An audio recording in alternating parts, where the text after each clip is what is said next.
जय हिंद दोस्तों, आपका स्वागत है आपके अपने channel MSF army news and history पर। आज आपको बहुत ही दुख के साथ बताना पड़ रहा है कि हरियाणा के सिरसा जिले के झोपड़ा गांव निवासी सूबेदार बलदेव सिंह सियाचिन ग्लेशियर में शहीद हो गए। सूबेदार बलदेव सिंह लगभग 23 साल पहले सन 2001 में भारतीय सेना में भर्ती हुए थे। भर्ती होने के बाद जयकृप सेंटर जबलपुर में अपनी ट्रेनिंग पूरी की और 18 जयकृप बटालियन में सिपाही के पद पे तैनात हो गए। पिछले 23 सालों से अलग अलग जगह पर सेवाएं दी। हाल फिलहाल उनकी पोस्टिंग सियाचिन ग्लेशियर लेह लद्दाख में थी, जहां पर वो सूबेदार के पद पर तैनात थे। शहीद सूबेदार बलदेव सिंह के पिता का पहले ही देहांत हो चुका है। उनके परिवार में उनकी मां रचना कौर, भाई हरदेव सिंह, पत्नी गुरविंदर कौर, 15 साल का बेटा उपराज सिंह और 7 साल की बेटी मनरीत कौर है। आपको बता दें कि शहीद बलदेव सिंह का परिवार हाल फिलहाल सिरसा की बीरपुर कॉलोनी में रहता था, जहां पर उनके बच्चे पढ़ाई कर रहे थे। शहीद बलदेव सिंह नवंबर में छुट्टी बिताकर वापस ड्यूटी पर गए थे और अगले महीने छुट्टी का आने का कह रहे थे, लेकिन भगवान को तो कुछ और ही मंजूर था। आपको बता दें कि शहीद बलदेव सिंह हाल फिलहाल सियाचिन ग्लेशियर में 18 जयकृप बटालियन में सूबेदार के पद पर तैनात थे।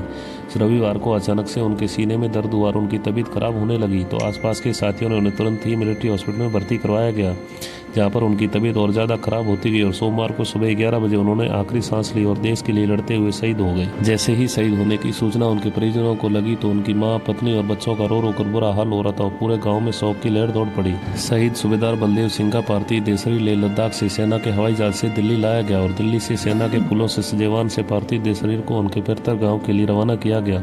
जैसे ही सोमवार को पार्थिव देह शरीर उनके पैतृक गाँव पहुंचा तो आसपास से गाँव से लोगों की भीड़ उमड़ पड़ी।